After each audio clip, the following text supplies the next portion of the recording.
Hello, and welcome to Michell Consulting's webinar series for our Michell University. Today we're going to be working with Infor FACTS, and we're going to be talking about the costing and pricing. For the purpose of the demo, we're using Infor FACTS version 7.7. So let's start and talk about the costing and pricing in FACTS. We're going to go into our inventory control, file maintenance, and in our frequent file maintenance, we're going to go to our static control.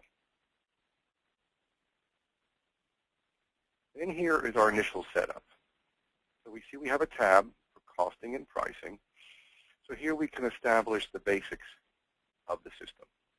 Our costing method, we can create manual as a costing method, last, average, FIFO, and LIFO. Manual is a manual cost that is always maintained by the user. So you can create a cost that you would have to change. It will not automatically change by the actual software. Last cost is the standard cost that's maintained by the system. This is the last cost when the item was purchased. Average is a moving average. This is the standard average cost maintained by the system.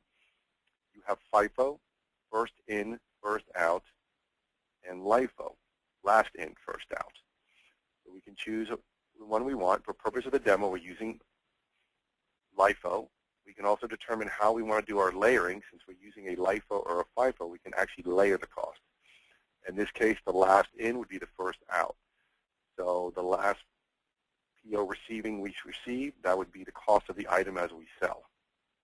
We can create a security code in our security feature to allow access into the cost pricing. We can maintain, if we're using lots and serial, how we want to use lots and serials. We can do the average actual or the system cost for our lots and serials. We can determine our cost mask. In this case, we're using the 3 decimal places for the cost. Here we have a number of price levels. We can have up to 6 price levels. For the purpose of the demo, we're going to use all 6 price levels. We can determine if we want to require our levels to be in a descending order. This is a typical setup, meaning price level 1 would be the greater, and it would work down. So typically you would have price level 1, you'd have, say, $10. Price level 2 would be $9. Price level 3, $8, and so on. You can also establish up to 6 quantity breaks. This is for when you're selling based on quantity. So, and we'll see this in the example. So if you sell at least 10, you get a certain price. If you sell 20, you'll get a certain price, and so on. You can use commission percentage levels if you want, and your price mask would be determined here. So in this case, we're using 2 decimal places for the price and 3 decimal places for the cost. You can see our price descriptions. We're just going to call the standard standard. We have price level 1, 2, 3, 4, 5, and 6. So our standard price is the price that's determined by the user. The suggested standard price may be entered as a dollar amount, a percentage change from the current standard price, or may be entered using a basis like the list price or manual cost and a multiplier. The list price is usually the manufacturer's suggested retail or list price.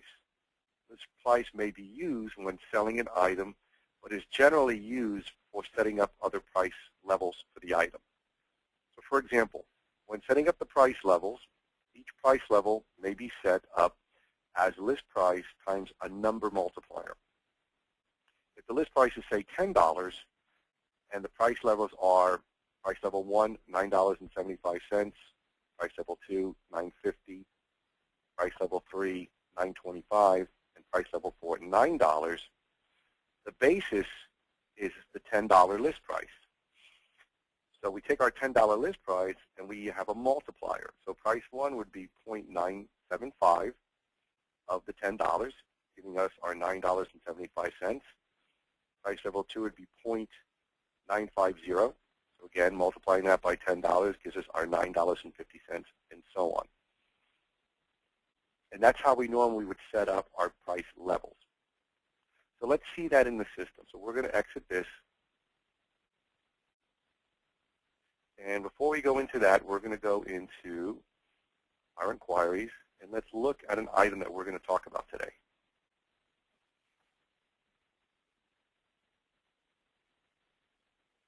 Go ahead and open this up a little bigger.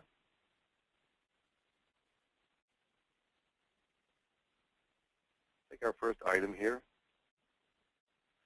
and let's go to our price. So you can see what we're talking about. We have a list price, which in this case is $240.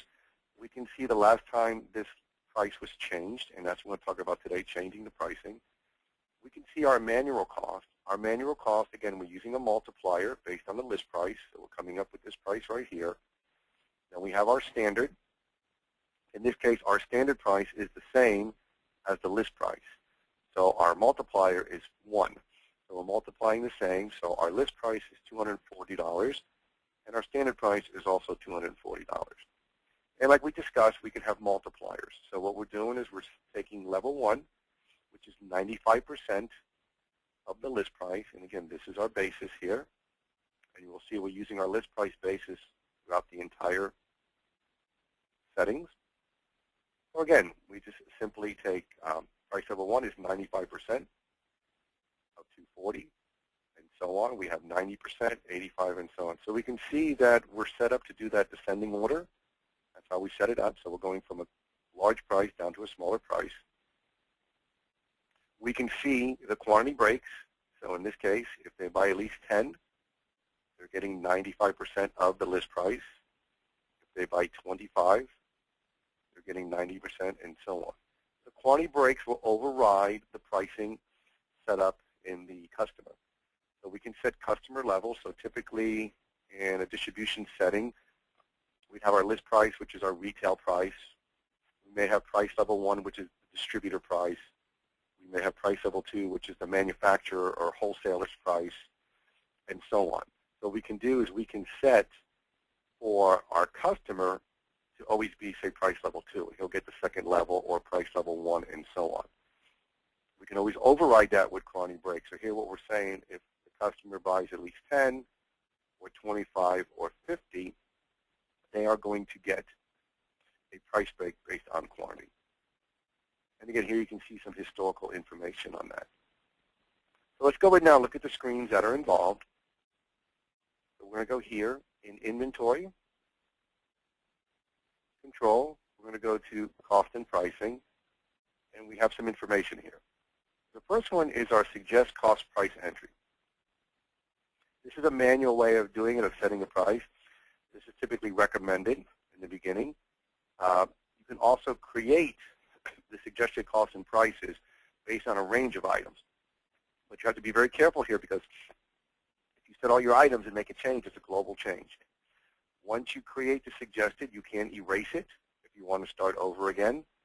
You can print it to see what's going to happen. And then finally, we're going to update it. When we update the pricing is when it takes effect. So the advantage of facts is that we can determine, let's say we're going to have a new price change at the beginning of the year or next month. We can go ahead and we can set that pricing up. It gives us time to review it, and we can have it set for a specific date.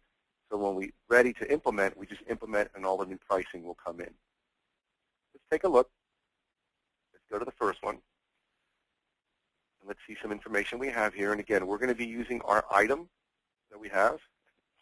And again, you can see the effective date. I have my system set for this date. This will be the effective date. We can override this and enter whatever date we want. So if we want to set the price to be active a month from now, or whatever time we want, we can put it in here. Again, this information is coming from the vendor, the item master file. We have our vendor and our item classes and so on.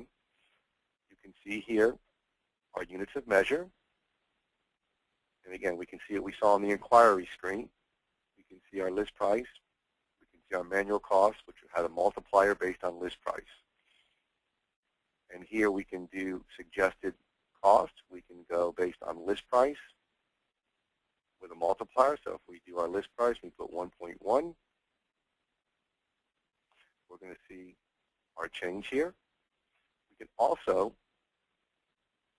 create a fixed price. So we ignore the multiplier and we can write the price we want. Maybe we want to have this at 640.99.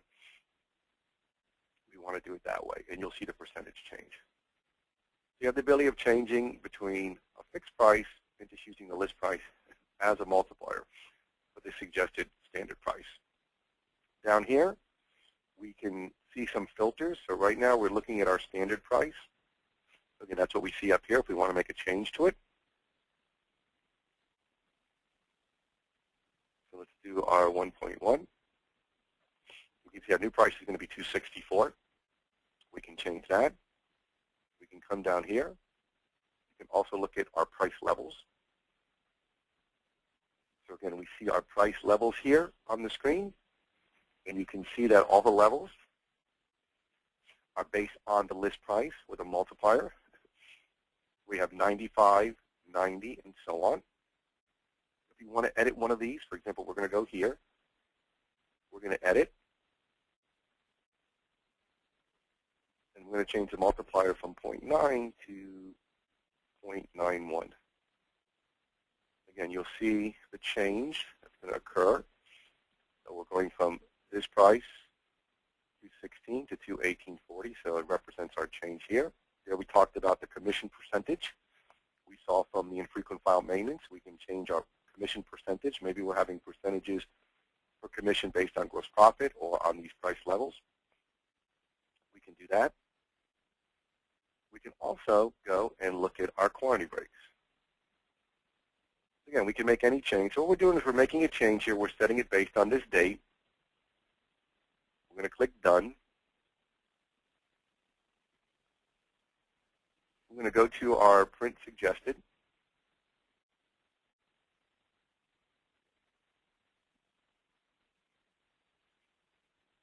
And again, we can look at the specific item or all items we have. We can look at the types that we want to do. Vendor, in this case, since we have the one, we're just going to go ahead and print it.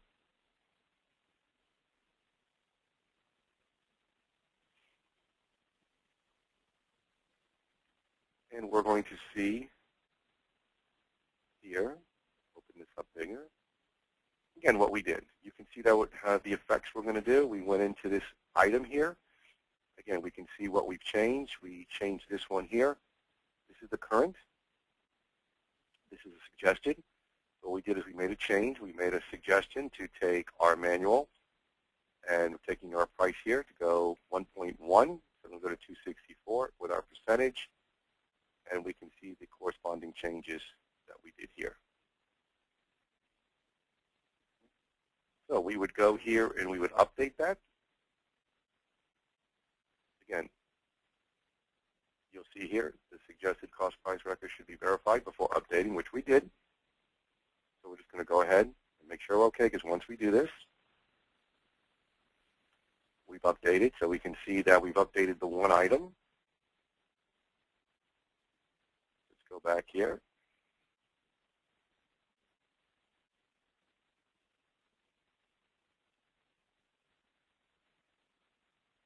So we can see here how we changed. You can see now our new multiplier was 1.1 instead of 1, so we went to 264. We can look at our price levels. We can see here that we changed the price level from 90 to 0.91. We made that change. Let's just change that back. Edit the line. Let's just put it back. We'll save that. And we'll go back here.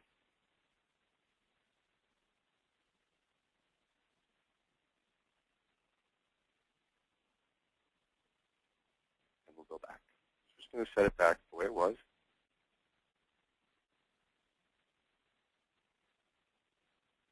Click Done. And again, we can see if we print a suggest cost, we can see we changed it back.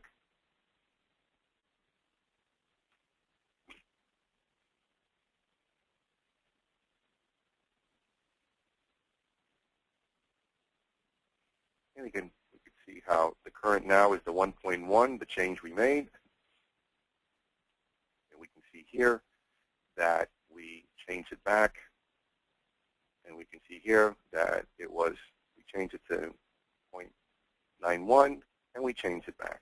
We're just putting it back the way it was. Again, we run our update.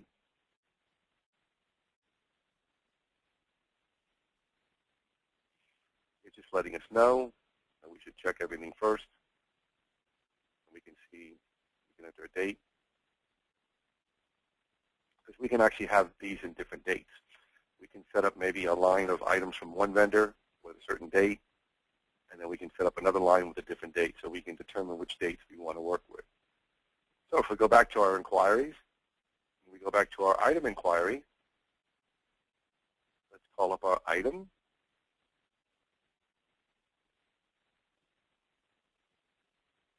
Let's go here to price. And again, you can see the information. You can see when it's being updated. You can see we're updating stuff on today's date.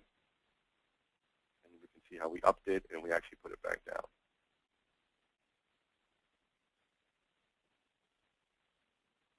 So we can go back if we look at our infrequent file maintenance. Remember our setup in the static control. Again, this is where we're seeing our masks. This is where we're seeing our levels. This is where we're seeing our descending order and our quantity breaks. So let's go back into cost and pricing. So that's the first one we did. We did the suggest cost price. And again, this is allows us to manually enter items. We can create this one at a time, so we can do this. We can always navigate. We can look at the next item here, so we can scroll through. So on. We can go previous, so we can look at what we've suggested here. Next items, previous item, and the items that we have suggested. We want to do it one at a time. There is another way of doing it, which we're going to go into next. It allows me to do it more on a global scale. Again, we advise to be very careful with this. We always recommend maybe backing up the system first, because the next step is going to be a global change. So we're going to go here to where it says create suggested costs. And you'll see here now we have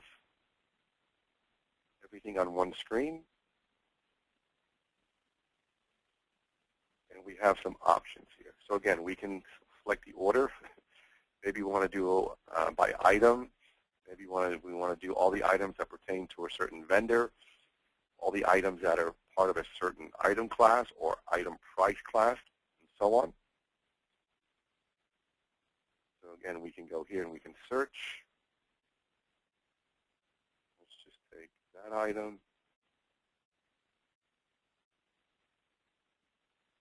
Let's take these two items. And again, you could do some other information. You can leave this from first to last. You can select all the items for a specific vendor down here. You can look at the item types down here. Select all. You can go into your item price class. So here you can see your item types. You can look at stock, non-stock, and or uninventoried items. You can go to your price class. You can, again, set the effective date. We can put a date out in time. So we want to set this up. We don't want to implement this till next month or a couple months from now. We want our new price to change. We can look at our suggestions. So here we have everything turned on. We can deselect this. So if we take off, say, manual costs, you see we're grayed out. We don't want to change the manual cost. Maybe all we want to do is change the manual cost. We may just go in here and say, you know what, since our manual cost is a fixed cost, we want to bring it up based on a percentage change or based on the list price. We can use a change.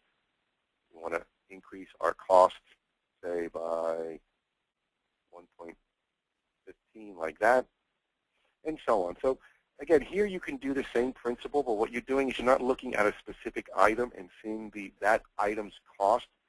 You're actually going in and selecting a global range. So we can click OK. We can see that we updated 2 records. Again, the same process that we did here, except we're doing it on a global scale. Again, we can print. We always want to print first.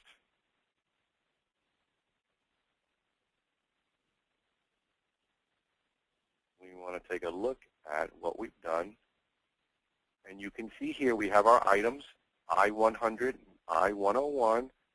You can see the current and the suggested. What we're doing is we're changing the manual cost here. So what we're doing is we're going up 15%. We're going to go from 240 to so on.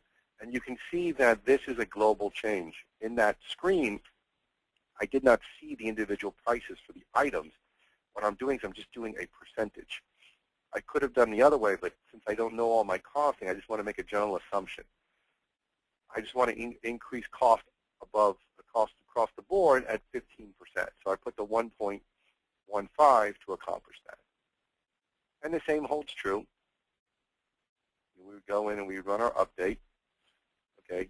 If we want to erase, we can go here and we can click erase, and we can just erase it, start over again. We're going to select everything. So you see the two that we just suggested, we just cleared. We go back to print.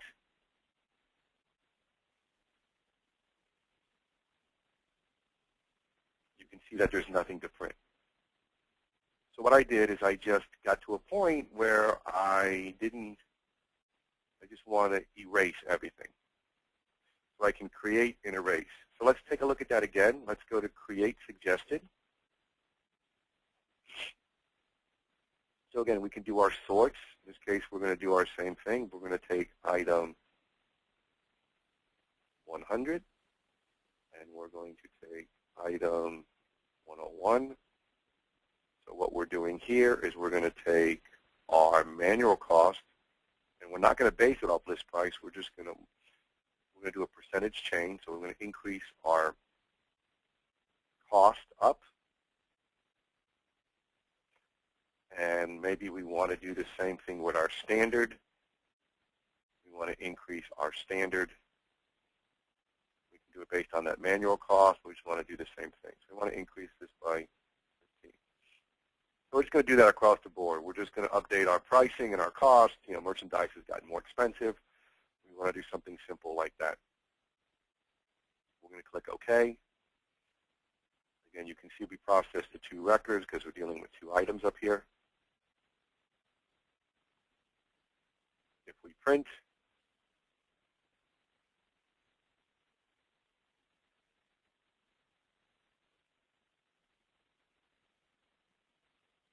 we take a look at this. Again, you can see the current and what we suggested. So now we made two changes here.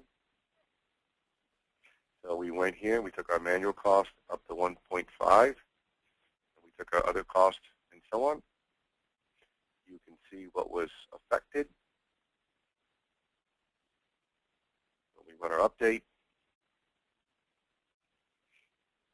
again, if we want, we can only update the one item instead of both. We're going to go ahead and update everything.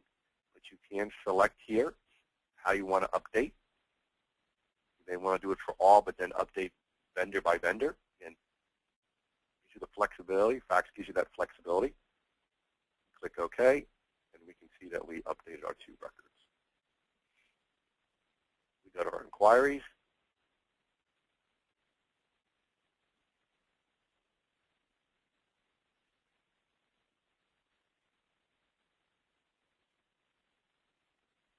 And again, you can see the information here, the changes we made. So we went and changed those. So to recap, let's see what we've done. We went into our cost pricing. We have two ways of updating the costing and the pricing in FACTS. We can do suggest cost price entry, which is we're going to basically go item by item, or the items that we want to affect. And we're going to select our items here one at a time. Starting with the first item. We can use our keys down here to look at we can scroll through our next items, our previous. here we can go to our next suggested or our previous suggested. So if we update, say, item 100 and we skip item 101 and then update item 102, this will show me 101 and 103, skipping item 102, so on. And again, we talked about this. We're doing this one at a time. So again, we have our effective date. Again, we can determine if we want to do a fixed price, which we'll skip that.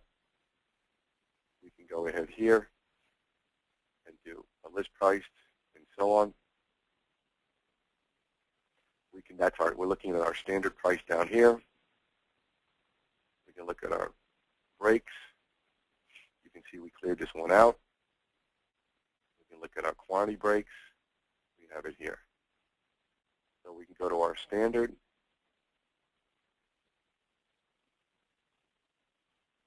We can go here to our list price. We can put a multiple of 1.1, like we did before. Just put a multiple of 1 to bring it up. We can go to our price levels. We can select, edit our price levels. So we're going to do it based on list price, again, or standard price. We'll do it based on list price. We're going to put 0.95. Again, we want them to go down. We're going to edit this line. Put 0.9. Edit this line. 0.85. So we're building our pricing again because we took them out. We erased them on the other one. And we're going to put 0.8. Again, we're just going down because that's how we determine in frequent file maintenance how we were doing it. 0.75.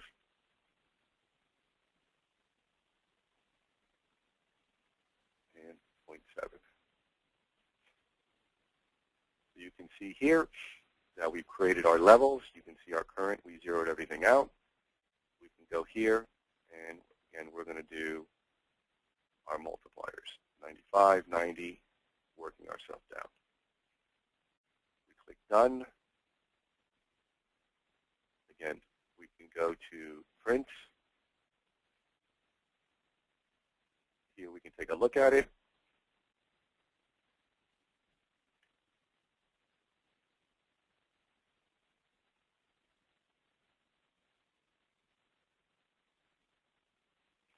Again, you can see the current versus the suggested. We run our update.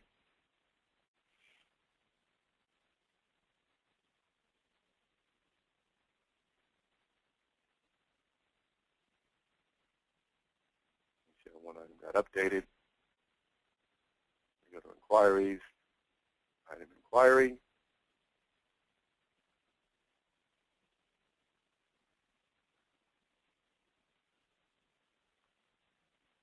Look at our price. And again, you can see how we changed them. So we set them back. We cleared them out. We just put them back.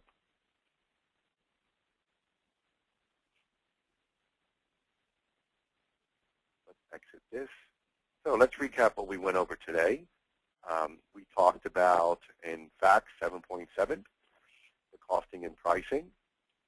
We talked about the initial setup in the system and in file maintenance, in frequent file maintenance, in static controls.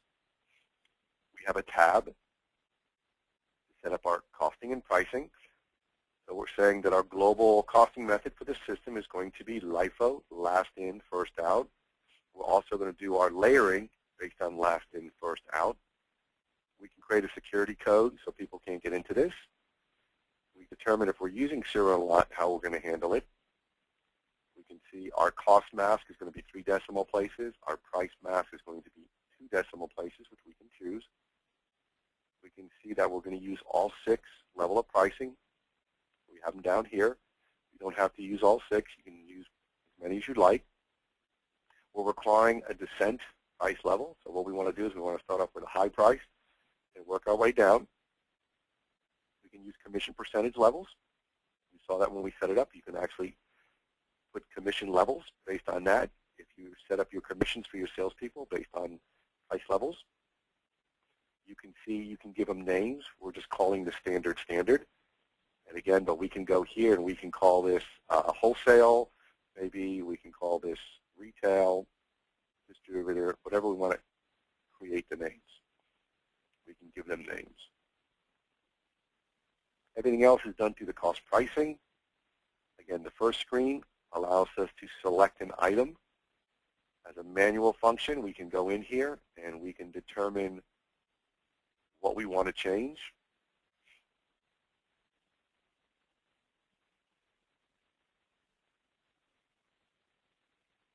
So again, we can select our specific item in kind of a manual. We're going to do it item by item. This is more control, but it's more time consuming to go through all the information. We can do it on a global scale here. But again, be very careful. We always recommend that we back up the system, and you back up the system first. Because again, you can select all items, maybe all the items that are in a specific vendor, and so on. You can look at all your item types. You have all the ability of doing some filtering of what you want to do. Maybe you just want to bring up the pricing or the cost on a certain line or all items from a certain vendor. And again, you have the ability of doing this on the same thing. You're doing it, your basis is based on the list price. Okay, so you're going to take the list price plus a multiplier like we saw we did on the first screen, or you want to use a percentage. So, and you can see what I did on the other one. I wanted to show you that, how everything got zeroed out because I suggested here, I have these flagged and I left 0. So what it did, it actually went in and updated this to a 0 price. So typically you may want to set these off here. So what we did is we deselected everything. In this case, we just want to make our change, let's say, to the cost. You want to make sure you deselect the items. You want to make sure that you have it here. These are flagged not to replace. You may want to just run the report and not replace it. But again, you must be very careful here because once you do this, you'll see it's a global change. So we would set this up. We would do our manual cost. We're going to do a percentage. Let's do 1.1. We're going to do, say, our standard price with a percentage change. And we also want to make that 1.1 and so on. We can see this. We click OK. We can see that we created the item. Okay, if we go here to the report, again, we can always print our report.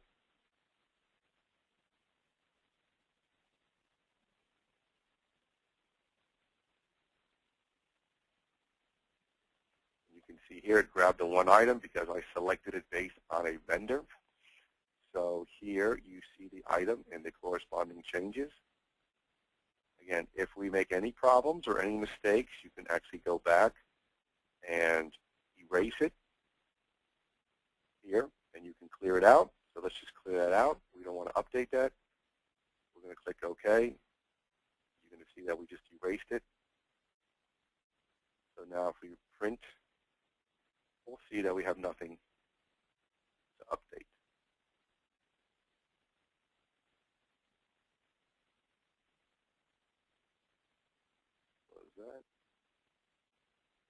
Again, that's what we're talking about. Basically, we have the first one here, which is we can suggest with more of a manual function, and we can go in, we can select our item, and we can change what we wish to price and cost for the item. We can do this one here, which allows us to go in on more of a global scale. We can select all items or items from a specific vendor or item class or item price class and so on. If we want to erase, we can go here and erase to start over again. If for whatever reason we had a problem, we can print what we have suggested. Once we update, the update gets done. And then we have a couple of reports. We can look at the cost price in a vertical format. So if we run this here, let's just change this. Let's just put it on the screen.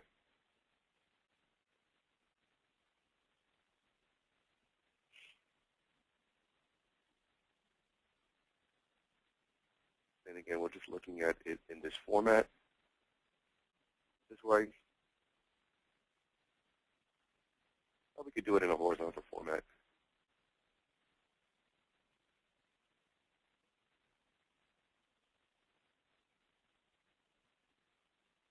Let's just change our printer real quick.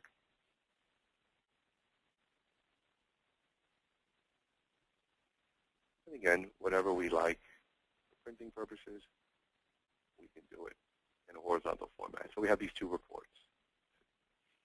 We also have our LIFO FIFO file maintenance. Again, we caution going in here. You should talk to your implementer or your account managers before you do this.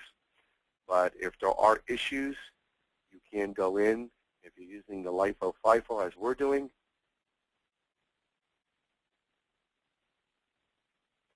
you do have the ability of looking at the sequence here. And you can change your receiving as well as your cost. Again, we caution this can be done. Sometimes issues come up within the software and they have to be changed, but again, we caution because you're changing that data. You can also do the same thing for the LIFO FIFO cost layer. You can print it, and if you want to just print what you've done this way. So that concludes our session today. Again, what we talked about today was Infor FACTS. We're looking at 7.7 demo, and we discussed our costing and our pricing. This webinar is being recorded. It'll be available on our website. You can visit us at www.michellgroup.com. Once again, we thank you for your time, and have a nice day.